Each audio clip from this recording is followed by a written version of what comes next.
I can play in any style needed to be in. I mean, my actual music, it's always been a real hard question for me to answer.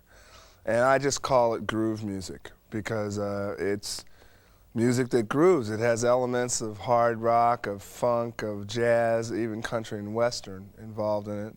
Definitely a blues element, but it always grooves. It's always a foot tapping element to it, and I tend to think that people can just relate to it on a body level.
One of the things we've noticed about your guitar playing is you get such a great sound. We noticed that you have 3 pickups on your guitar, and we'd like for you to demonstrate from the neck pickup back the tones you can get with that particular configuration. Okay, well, basically I bought the guitar this way with these 2 humbucking pickups on the neck and the bridge and the regular Fender pickup in the middle.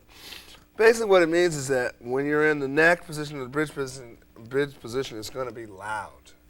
Especially in the bridge position, loud. We love loud. We do. Loud, loud. Loud is where it's at. Okay, so we got this. I use this neck position, neck position first. It's kind of a mellower, rounder thing.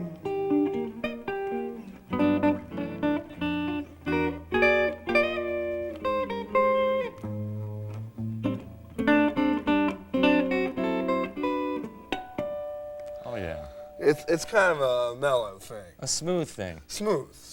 In fact, that was my nickname in high school. All right. Smoothie B. I like it. It's a little known information coming at me. Okay, now we have it's a 5-position switch here. So we have the out of phase position, but since the pickups are different, it's actually weird, right? Because it's not really a true out of phase because they're not two of the same pickup. Also, I should note that as opposed to the normal Fender Stratocaster, which has has a volume and tones, I have 2 volumes. I have one volume controls just this middle pickup, and this other volume controls the 2 humbuckings. So is that like a master pickup you have there for the center? No, in other words, this here? Right. No, this is just like runs on its own accord.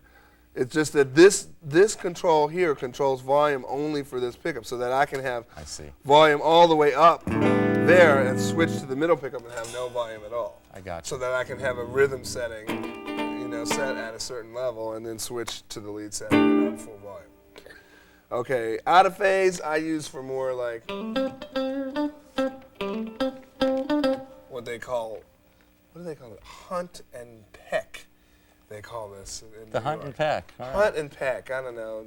I call it chicken picking or whatever. That's what we call out here on the West Coast. What? Hunt and peck? Chicken picking. Chicken picking. Yeah, that's the setting I use for that. It's sort of a hollowish kind of sound. Yeah. Usually for single note stuff. Occasionally for real chord rhythm playing. Then I've got the middle pickup, which is real scratchy.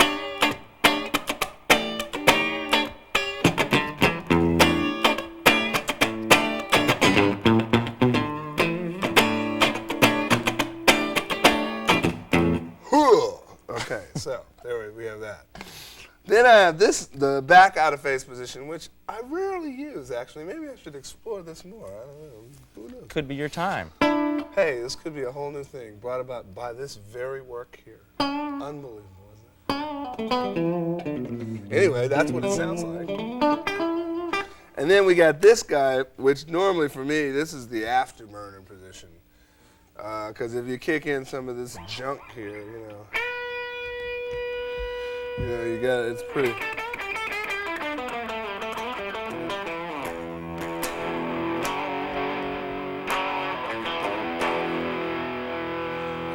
It's pretty wide open. It's a flat out sound. So pretty much, there you go. That's the sounds. On Way Cool, the title cut of your album, there are places where you play a 2/5 cadence. You imply that without the chords 2/5 actually being played behind you. Can you give us a couple examples of how you do that and why? Well, sure. Why? I don't know. It feels good. Why? Because I get bored with playing on one chord. So I play on another chord, even if it's not there. Big deal. How you do it? Well, let's see. Let's play like an E here. Sounds really ominous. Really scared these doors. Okay. And now that's all straight E stuff, right? Now I'm gonna play in E for a second, and then I'm gonna just shoot through a 2/5, right? Now there's a 5 chord there and a quick 2 implied. That's one way of doing it. I'll do it a different way. I'll do it slower here. Let's see.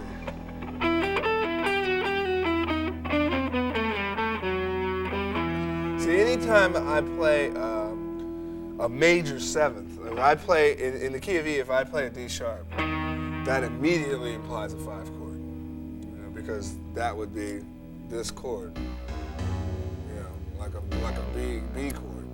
But it doesn't necessarily have to be there. I mean, nobody else has to play it. It'll just go by.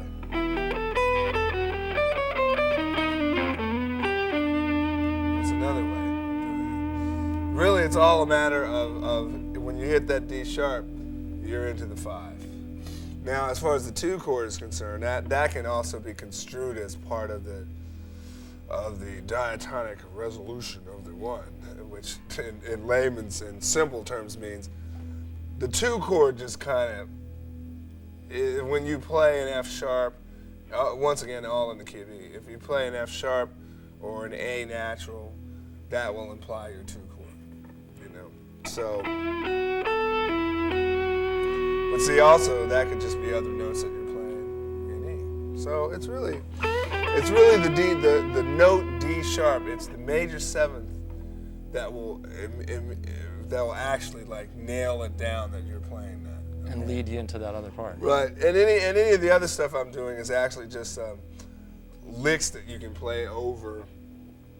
In other words, like this is just like an altered chord, like over the. If you play a B altered chord, this series of notes, that is a B altered chord. You have this note, all those would be altered. You know, Gotcha. chords. So that's pretty much that. I hear a lot of Jimi Hendrix in your playing. On the Dear Prudence song on your album, we noticed that you copped some phrases from him there. Can you demonstrate that? Well, Hendrix, I tell you, quite frankly, when I first started out playing, I tried to not sound like Hendrix, you know, because it was just, if you were black and you played rock, you were like, oh, you sound like Hendrix, man. You know, it's like immediately. Also, Clapton was the guy when I came up. You know, Yeah. we were all trying to, you know, notching our picks like Clapton, using the same guitar. Everybody cut their hair like Clapton, wore the same boots. You know, it was like Absolutely. you had to do everything like Eric. But one of my favorite Hendrix things was the solo from All Along the Watchtower, which I view as like a masterpiece. And one of the things I did, see, if you listen to that solo, it's like in 3 movements. And it uses the wah-wah pedal, but it's not just the wah-wah, it's the EQ and everything. It's like, it's done in the production. You know, you can hear the center of the solo moving around, like it's panned a certain way, then it's panned a different way. You know, and you can hear EQ dropping in and out. Okay, so basically when I did the thing on Dear Prudence, I did the solo that way, you know, and produced it. Since I produced it, then I could fool around with it. But one of the things that that I did was, wow, I never do this left-footed. This should be exciting.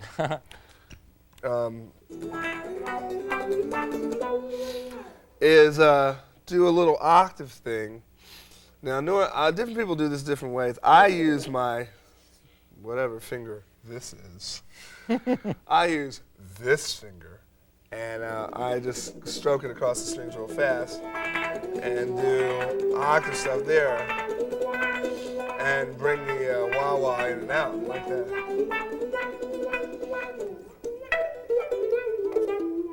So, because you can get you can get a lot of different effects from a wah-wah other than just waka waka waka or, you know, traditional stuff, and this octave thing is one of them. So, you know, that's one actual thing I actually lifted from that solo and all along the Watchtower. You know, it seems like the wah-wah pedal's making a renaissance here in the 90s. Did you always have a wah-wah pedal in your rig all through, ever since the time you started? Yeah, you know, let me think now. There was a period where it wasn't in there. Like a lot of the stuff that I did with Dave Sanborn live, I didn't use a wah-wah because, you know, there was no need for it. Right. But any of the stuff I do for my own stuff, which tends to be a bit rockier than like the you know, it's not really commercial jazz in the sense that people look at it. And my stuff personally is balls to the wall rock. Right. And you know, the wah-wah pedal's a great device for when you get to when you're peaked out and you think you got nowhere to go, just step on that sucker. And There you go. yeah, you know, it's sort of like adding another 10,000 volts. So, you know, that's pretty much how I use it. Also, it's very good when you're playing quiet. One of the things I find that guitar players and musicians in general don't do enough of is dynamics. Absolutely. And you can get so much mileage out of the same notes if you play them loud and then you play them soft. It's really simple. You know, and often if you see me sit in with a band, even the guys I've never played with, I'll just get everybody to lay out. Just quiet down there, boys, you know. And when it's real quiet, the wah-wah pedal can be very effective as just a tonal device. Also, you can use it as like a slow tone sweep, like.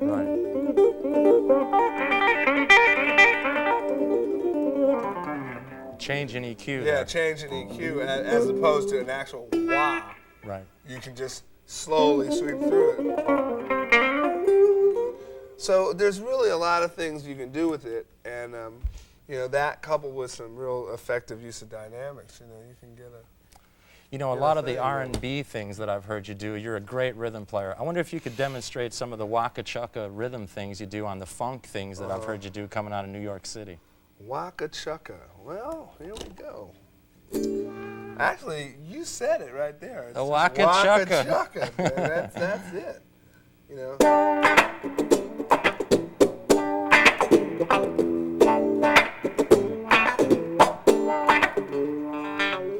Yeah.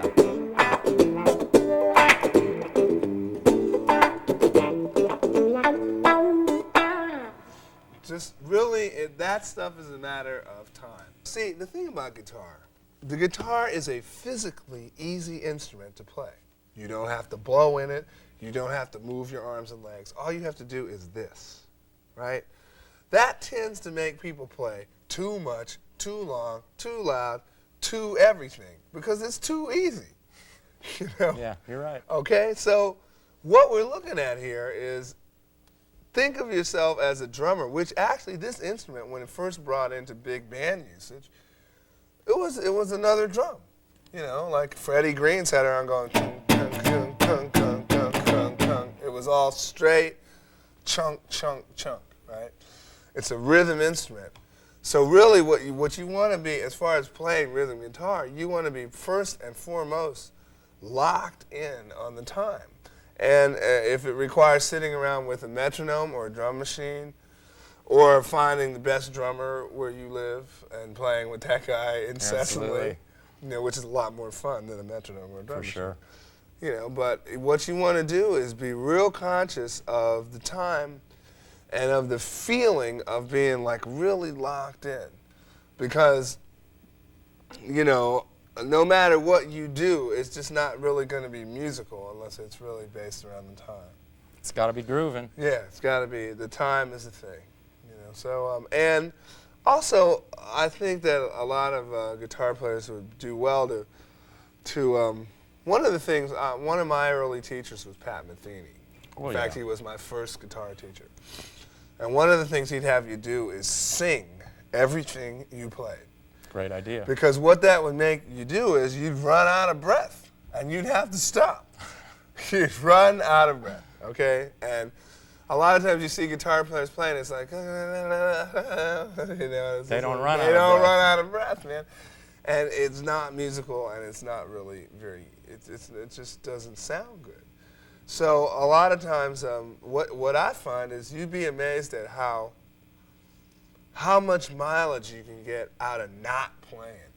I mean, me, you know, being the shyster that I am, I get, you know, a lot of miles out of not playing. One of my favorite things to do, you sit in with the band is roaring, it's time for your big solo. What do? You tell everybody to lay out, and you don't play anything.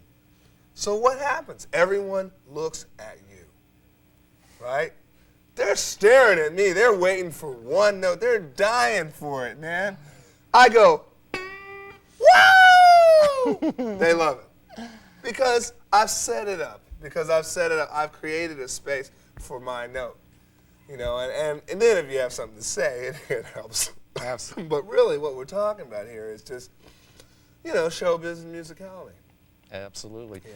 You know, we were listening to your tape there earlier. There are some things that your fans would call Hiram Bullock signature licks. Mm-hmm. I wonder if you could demonstrate one of the ones we had picked out in particular. Okay. And show us that, maybe slow it down for some of us that can't play at your level, and really put us through the paces there. Okay, well, one of the ones that we pointed out, one of the ones I often do, let's just stay in E since, you know, That's the guitar player's key. Yeah, right. We have a big fat string we can use as a bass note.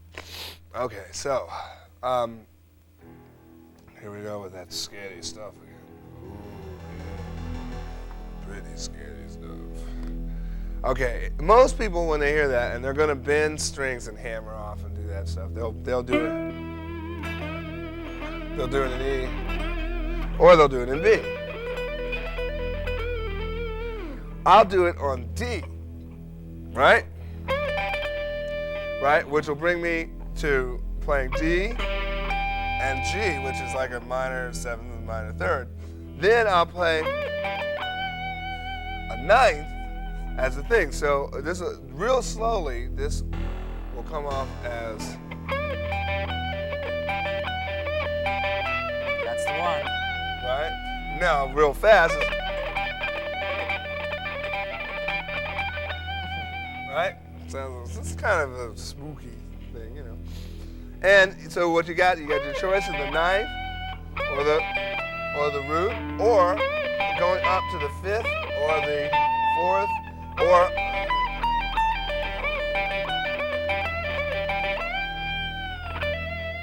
right. So you got a lot of flailing you can do in there. You know, and as we know, flailing is what it's all about at a certain point. When in doubt, flail.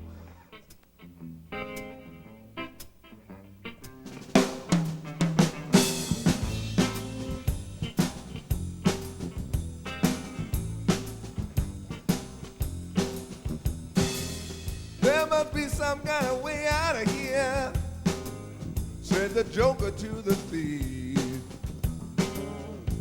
There's too much confusion, I can't get no relief. Businessmen drink my wine, climb until my earth. Seems that none among them got any idea what it's worth.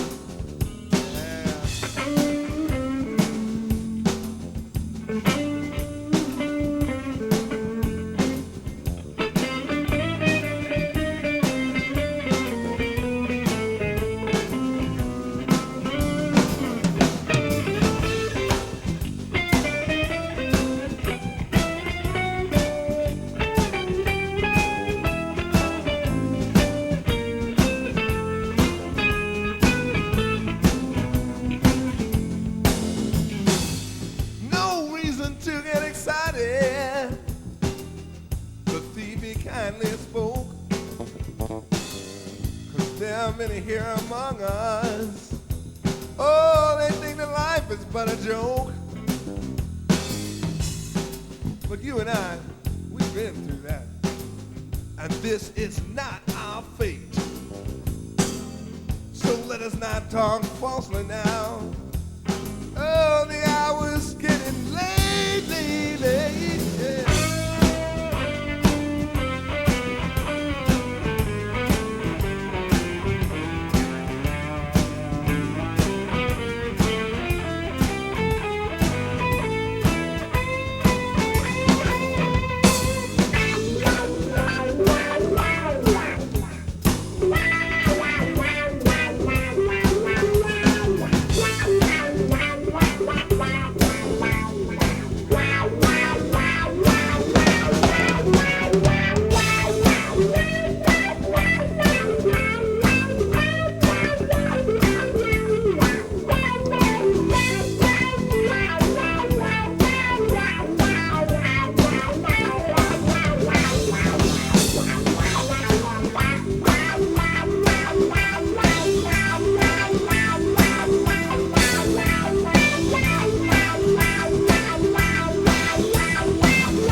barefoot maidens too. Outside in the cold distance, a wildcat did growl. Two riders were approaching, and the wind began to howl. Oh yeah, yeah.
So Hiram, I guess what you're trying to show us is that you don't always have to kill the guitar with the right hand with your picking style. You can lighten up and create some dynamic space for yourself that way as well. Yeah, it actually will make more valuable the loud stuff. I mean, like we can have a real, loud scene like.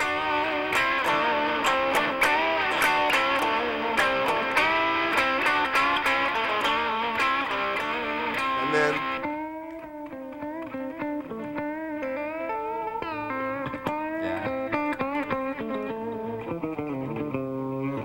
And let's see. I mean, there's also the volume control stuff, which you can.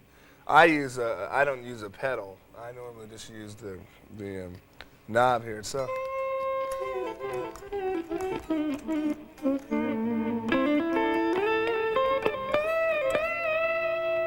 Then, when it comes time to play loud.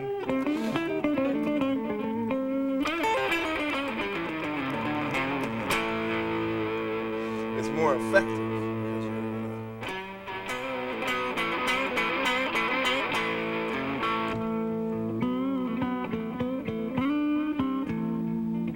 Oh, yeah.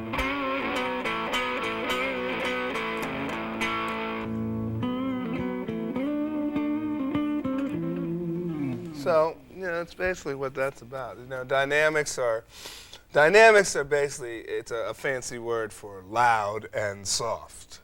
Gotcha. And because we're playing an electric instrument, you have massive ability to play loud and massive ability to play soft. It's not something you have to do physically, which actually is in our favor. Hiram, would you mind showing me some of the tapping techniques we hear on your album? Well, I wouldn't mind. I'm not a big tapper. I'm just sort of a novice at this thing. But, I got my little bitty thing. Let's see. There's one lick I can't figure out what it is that I do. There's also another thing I do with the yodeling. See, once you bend a note, or once you tap it, you can still control the string from behind the point that you're holding. In other words, you can go. Yeah. Right? Or you can just hold it there in vibrato. Or you can even do, you can pull off from the tap and, yodel like that.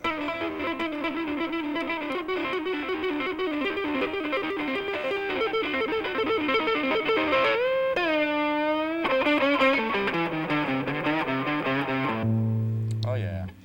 So, there's a few things you can do there. Like I said, I'm really kind of a novice myself in this area. I liked it. Let's talk about Teen Town, the Jaco Pastorius tune that's on your tape here. Doesn't seem like there's a real key. It's more like a tone center you set up. And what I'm interested in finding out is, how do you use, and can you show us, some of the sequences and movable shapes you use to make melodies out of? Okay. Well, Teen Town is really in C. The head is in C, and then the solo is in E.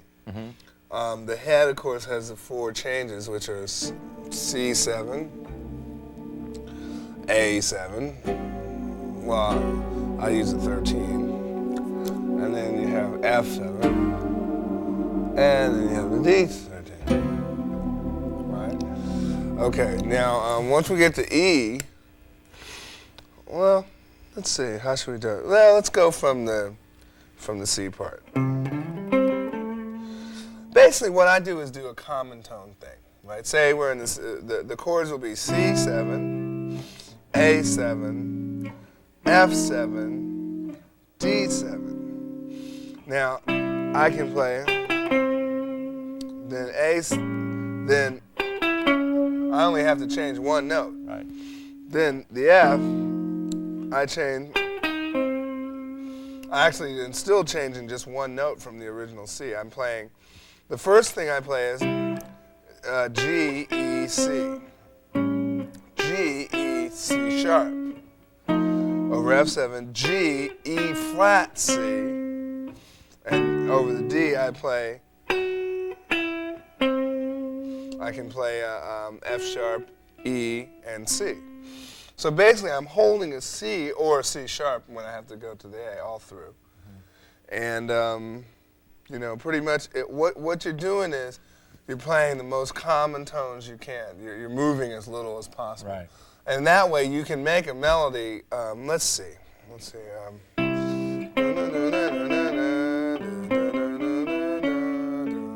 Right? Got it.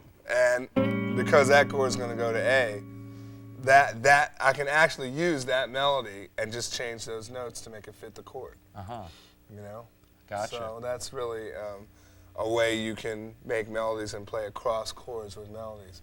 Yeah, you don't want to sound like you're just shifting, you know, putting a capo on the guitar and moving it from chord to chord. But there are places where we hear you playing stuff like ba-da-ba-da-ba-da-ba, where you're just basically moving minor thirds down. Oh, in between. Oh, Right. yeah, passing tones. Right. Okay. Can you give us an explanation, a demonstration of how you do that? Sure and, thing. and why that works and why you use it? It works because you do it really fast. And you get to where you're going in a hurry. I get it. It actually works because you know where you start and you know where you finish. And the stuff in between is like, you know, who knows? It's on the way. It's on the way, like most musicians. Where is he? He's on the way. Okay, so a lot of times, okay, I do this stuff.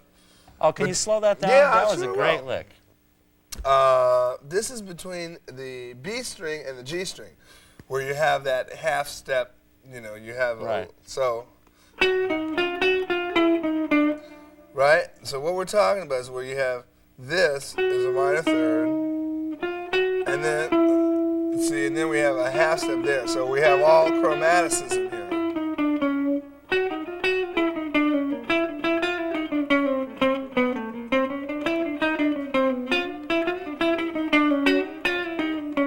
You can do that all day, just Great. fooling around with the half step. The important thing to remember is where you start. Say you start on a C, and you want to end up on the A7, right? So you just remember that you start on a tone, like say you start on C7, right? Just make sure when you get to the A that you're strong about where you're at. But, you know, that's pretty much what you're going to do. Right. So you got to watch where you land and land on both feet is what you're Yeah, saying. land on both feet, know where, and to be aware of the time. But the stuff in between, all this half-step stuff, is really just pretty much just chromatic half-step.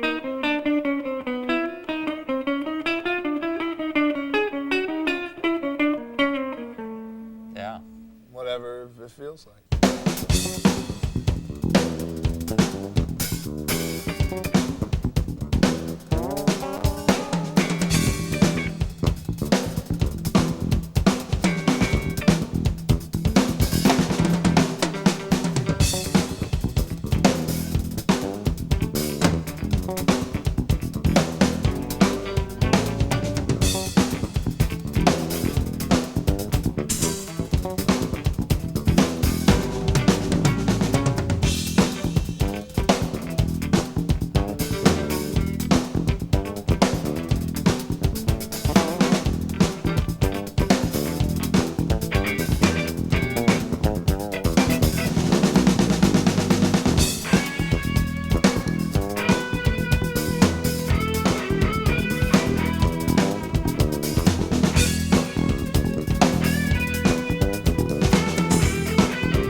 Hiram, obviously there's a lot of blues in your playing, and I wonder if you might show us at a medium tempo some of your blues, like some of your bends, your stretches, some of the things that have made you Hiram Bullock.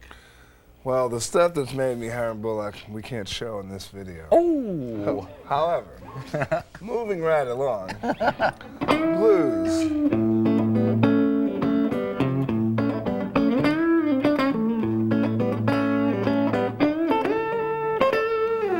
We're talking like, you know, bending up from 4 to 5. We're talking bending up from 6 to 7 to flat 7. Oh, yeah. Playing around with the major to minor third. We're in A here, so we'll play it through a whole 12 bars and see what comes up.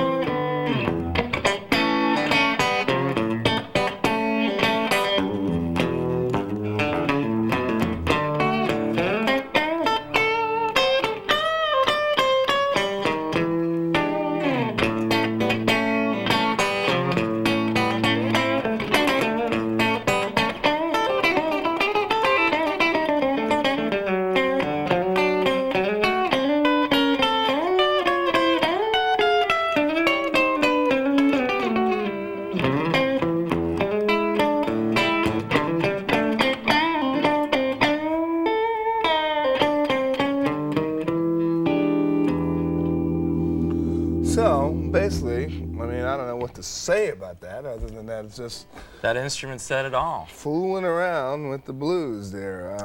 And a lot of blues is how you make the notes speak. I mean, like we're talking, you can play, obviously anyone can play an A, you play A. But you can play, or you can play, or you can Oh, play, yeah.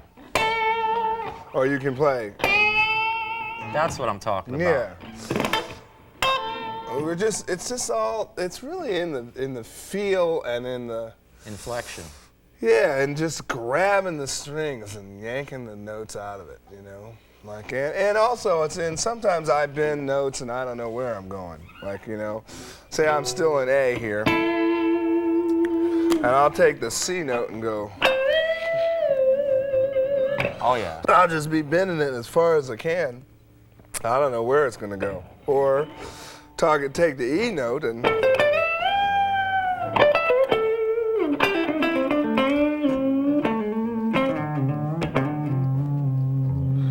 I mean, you know, a lot of it is in, a lot of the excitement of it is in the fact that I don't know what I'm doing. It's a step into the unknown. That's it. I'm just skating on thin ice. Speaking of a step into the unknown, a thing that a lot of guitar players have a problem with is when they see a chord symbol that has a flat 5, let's say a D minor 7 flat 5 to a G7. How would you negotiate such a chord change? Would you use an arpeggio? And could you show us how you would do that? Okay. First of all, D minor 7 flat 5, if you really want to simplify it, it's just an F minor over D. Right? Uh-huh. And then going to a G7, any kind of G altered. I mean, some of these notes I'm playing here, I don't know, we're talking, you know, extended chords. But, okay, I could use an arpeggio. I could play something like, let's see, let's get to the D here. We'll play a D.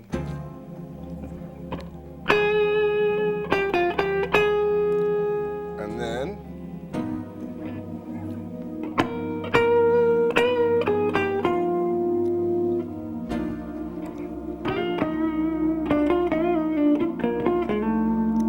Oh, yeah.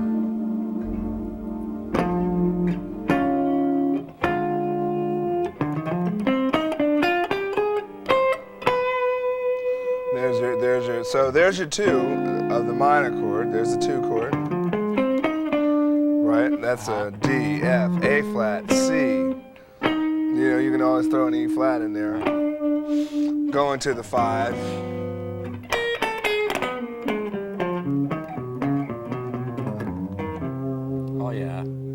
so all that stuff was on the G chord is just the altered thing again that we did earlier. Now remember also you can use a G whole tone scale over a 5 chord at any point. Which is all whole steps. All whole steps. Or what we call the altered whole tone scale, where you start with a half step, right? So you have a G to an A flat, and then you have whole tones from there on, right? Right on. So you got.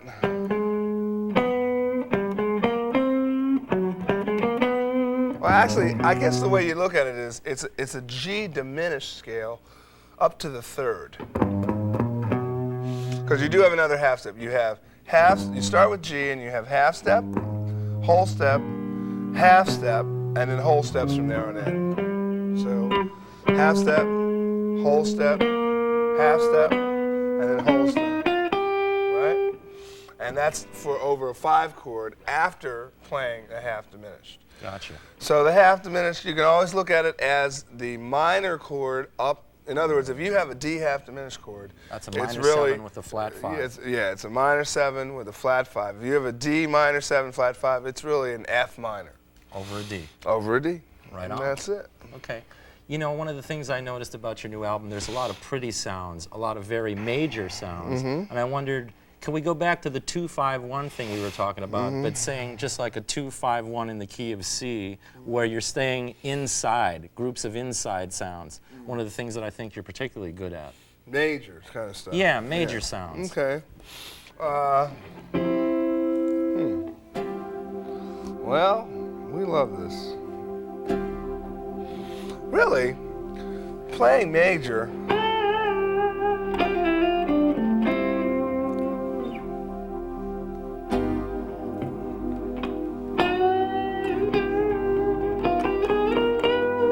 Oh, yeah.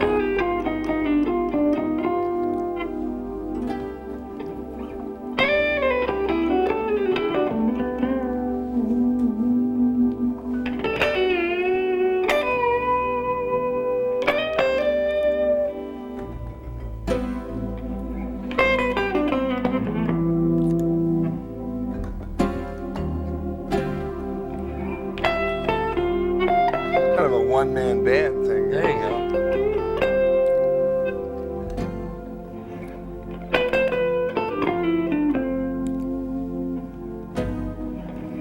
Here's a half step.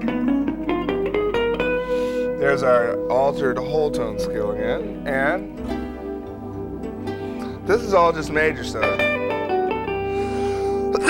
Now, one thing to remember over a major 7th chord is that you can always use what we call a Lydian, Right. or a sharp 11, or it's actually a flat 5, but you want to think of it as a sharp 11 because you Right. already have a 5. So in other words, in the key of C, that would be. That's actually a lot more of a majory sound than actually going to the natural 4, you know. But let's see what else we can come up with here with this.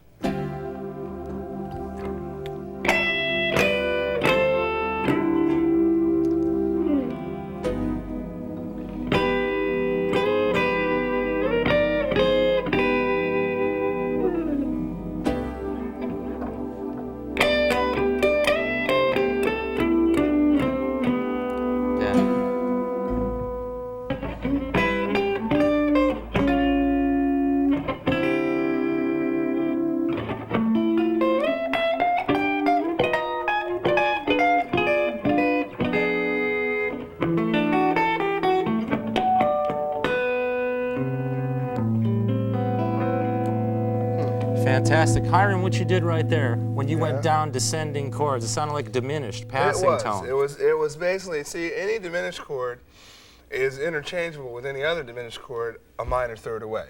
Right. So They having repeat hit the every 4 diminished, frets. having hit the diminished there, I just went. This is the infamous, can Nell be saved when tied to the train tracks? Can Nell be saved? Is there hope? I mean, this sort of thing.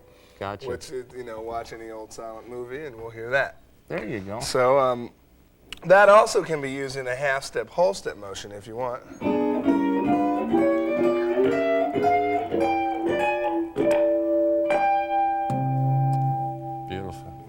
You know, there's so many licks you play. How about some more of those Hiram Bullock signature licks, the things where you're playing out balls to the wall, so to speak.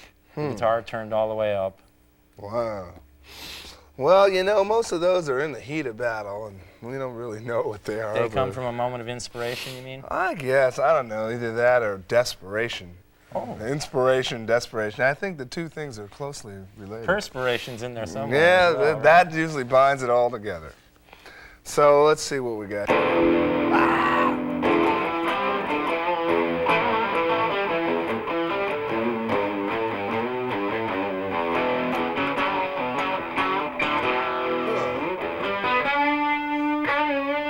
here we are bending up to our favorite minor seventh. Now we'll do some bends where we're talking hitting the fifth and bending to the seventh.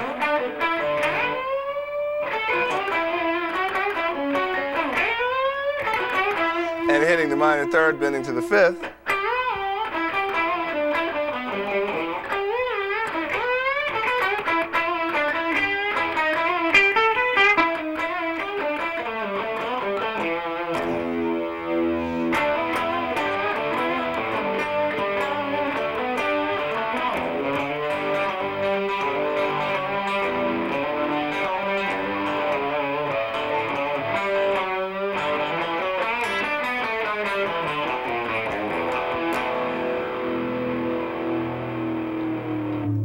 So. Oh, yeah. You know, Hiram, I understand that when you were growing up, you played several different instruments, horn, piano. Seems like as we get older, I know I'm trying to play more lyrically, more like a horn player. I wonder if you could show us some things that you might have gotten from your knowledge as a horn player, or something you've stolen from a famous horn player that maybe you could demonstrate on the guitar for us. Okay. Well, one of the things I got from horn players is, this is a funny thing because I got this from Sanborn, who actually got it from Stevie Wonder. Cool. Because Sanborn played with Stevie, and Stevie did this on the chromatic harp, and also he does it in his singing, where, like, say the note you want to hit is,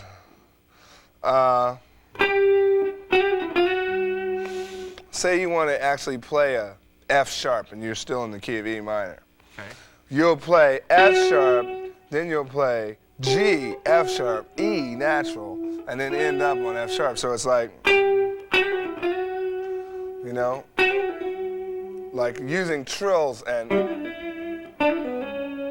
like in other words, you actually never actually play the note that you really want to play till the end of the phrase that you're playing. I get it, so it kind of resolves in that. Yeah, it's kind of like you hit all kind of notes before you hit that. Also, playing like, if I'm still in the key of E, if I'm trying to play a tonic, I'll play a flat 7 and bend it up. Bend down and bend up. Oh, that's a cool trick. Yeah. Can you slow that one down a little bit? Yeah, basically what I'm doing is I'm picking as I play the E. Uh-huh. Then I'm just sliding, right?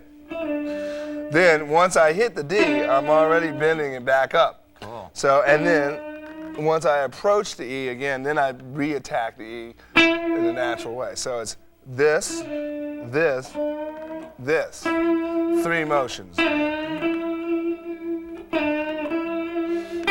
And Gotcha. that's your deal. You know, we were talking about your early influences, and you said that Pat Metheny was your first teacher on the guitar. We find out that you also shared an apartment with Mike Stern. Oh, yeah. I wonder how you feel about having a practice partner and what you can learn. Is there anything that you got from Mike Stern that you might be able to show us? Oh, God. Well, Mike, what did I get from Mike Stern?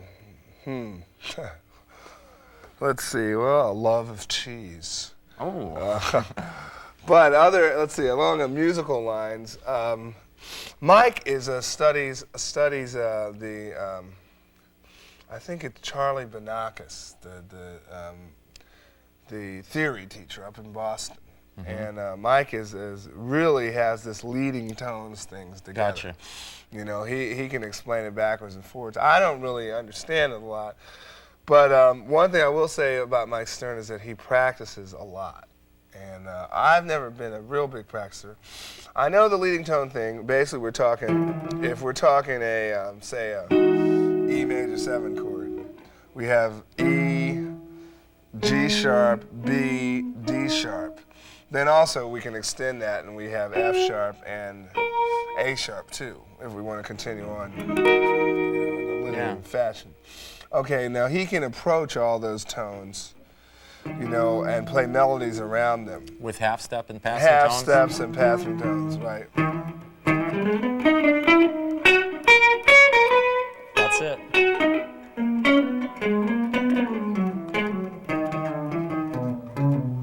Oh, can you do a little more of that? That sounds so beautiful. Sure.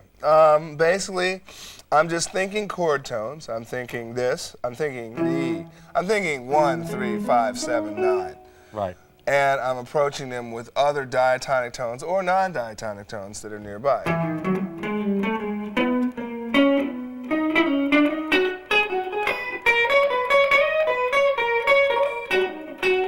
When you say non-diatonic, what you really mean is chromatic. Chromatic. You mean not neighbor in the notes. scale. Gotcha.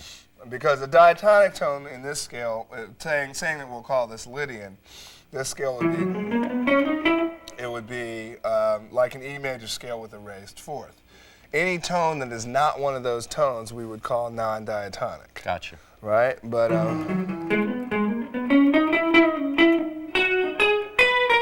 sometimes, like say, it's very useful to have. Now that note and that note are both non-diatonic, but they both are neighbor tones to the major third, so we would use them.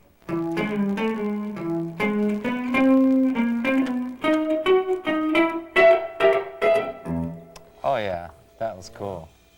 Well, she's walking through a cloud with a circus smile that's a running wild. Butterflies and zebras, moonbeams, fairy tales are all she ever talks about. Riding with the wind,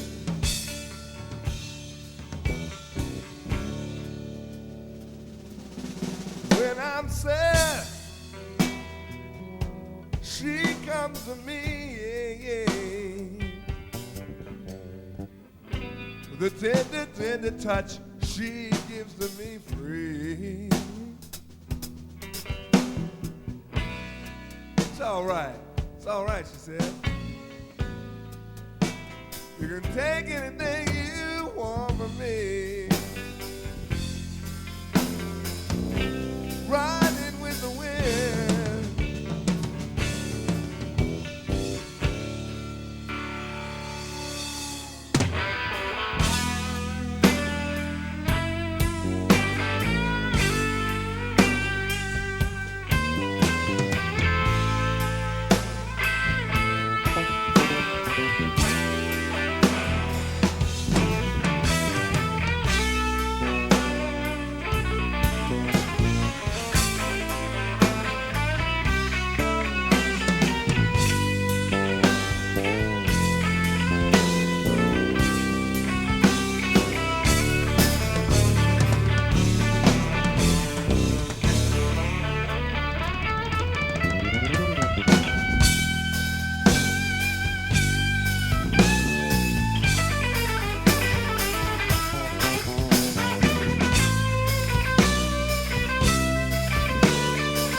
She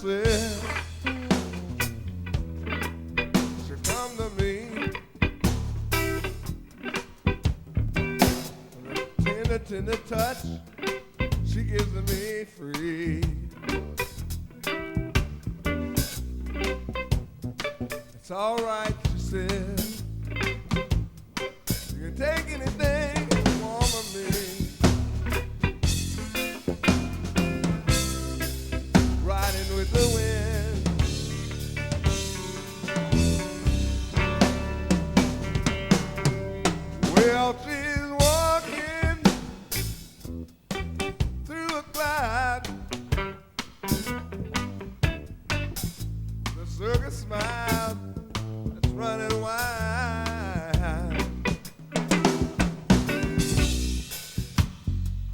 all right.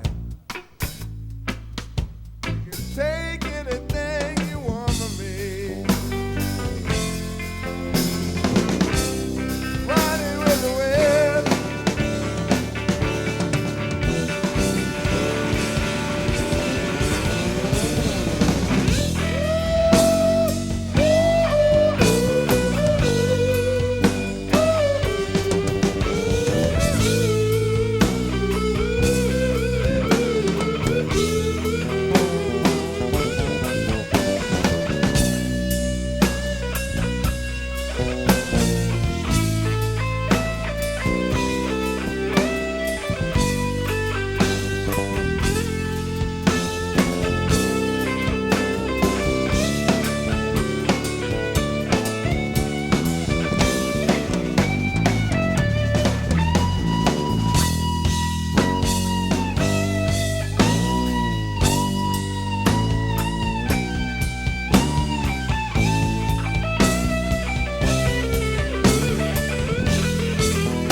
You know, one thing I'm very interested in myself is chord melodies, how you use inversions, how you're changing voicings. Can you show us a couple of things, maybe something off the top of your head or within the context of a standard that would show what you can do with that?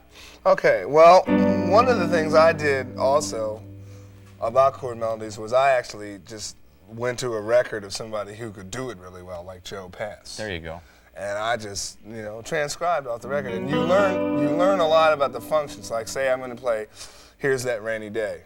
Now that's the normal passage of the first two chords. But you can also G major 7 to a B dominant. But I do. Oh yeah. You walk down with the bass. Walk down with the bass. Here we have, I don't know, what do you call that? Like a. That's a F minor 7 F minor 7 with a sharp 5. with a sharp 5, with the F13, with the E minor, with the E 9, with the raised 4, with the sharp 11.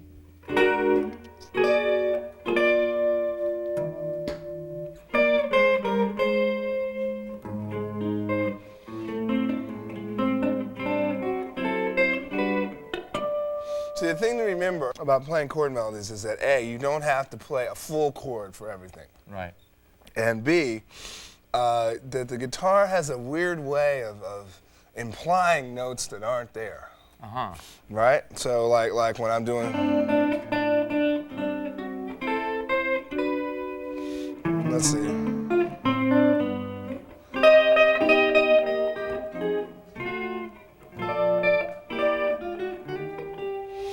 Also, when you're doing a quick melody like you don't have to harmonize those notes. You can just play the melody. There you go. And wait till you get to a chord tone melody, and so what you're doing is you're looking for chord tones and how to put a chord, and you want to put that chord tone on top, usually.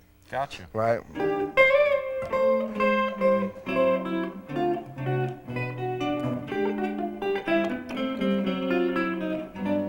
Hiram, that's going by too fast for most of the youngsters. Okay. Can you slow it down a little bit? Okay, we'll slow it down a little bit. I couldn't even catch that one.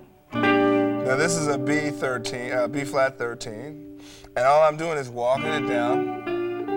Then we've got the A minor with our usual descending bass, and then we've got the D with the sharp 9, and we walk that down to the flat 9. Yeah. So what you're doing is just fooling around, really. You're just moving stuff around, sliding and scraping. How about some suggestions about how other musicians can build their speed and their vocabulary, you know, their choice of notes? Yeah, well, one thing is you don't want to just build speed for speed's sake. I'd say always be able to actually visualize, sing, or otherwise hear in your head the melody that you want to play. Because otherwise it's just a bunch of notes. You know, it's just your fingers are doing the walking. Right. And I'd say the best way to build vocabulary is to listen to stuff that you like. Find the stuff that moves you and transcribe it right off the record if you can. If you have to slow it down, slow it down. Big deal. It's not a contest. That's what variable speed tape recorders are for, right? You're trying to learn the thing. Just take it off the tape and learn it and get a feeling. Find out, I mean, sometimes I'll hit one note out of a whole passage will be the note that kills me, you know? So, you know, absolutely. Let it kill you. I mean, you know, let your emotions connect to what you're doing, because really what we're doing here is emoting. You know, I mean, if we wanted to be technicians here, we could all work for NASA and build rocket ships and, you know, stuff like that. We're doing music, and music is about feeling. And that's what it's about. One other thing I wanted to ask you is your practice habits. Do you find value in practicing fingerings, let's say starting something that starts with the first finger and then moving it to the second finger so that your fingering is like truly polyphonic, in other words, where you can move everything into any position in any octave and play it backwards and forwards? I'll tell you, George, to be totally honest, my practice habits, I don't have any because I don't practice. Now, I used to practice a lot, and when I did stuff like that. I found it to be challenging and frustrating. I found it myself that I was never good enough, that I never seemed to be able to get it down to my liking, and that I'd go out every night playing gigs in Miami, and all my teachers wanted to cop my gigs because I was having fun, you know. And I say what I do now is when I come up against something I want to know, I figure it out. I figure out a fingering that works for me, and I go with that. I find, like, if you have the type of mentality and personality where you can sit and really practice stuff real methodically, do it, because that, you know, that'll work out well. I personally am a very excitable, you know, pleasure-oriented person, and you know, whatever feels the best is probably what I'm going to be doing at that point. So that's pretty much how I go about it. Hiram, it's been a pleasure spending time with you. George. You're a great guitar player. Thanks a lot, guy. Thanks. The quarter note in New York is further forward than the quarter note in LA. I mean, basically speaking, if you come out to LA and you play a date and you're used to a New York quarter note, you're going to feel like you're rushing. You know, you're going to feel like you're pushing the time all the time. Because the quarter note here is just a little further back. It reflects the nature of life here. It's a little more laid back, you know. And I'd say there's a little more anxiety in the music in New York, and that's, you know, sort of is understandable considering the nature of life there.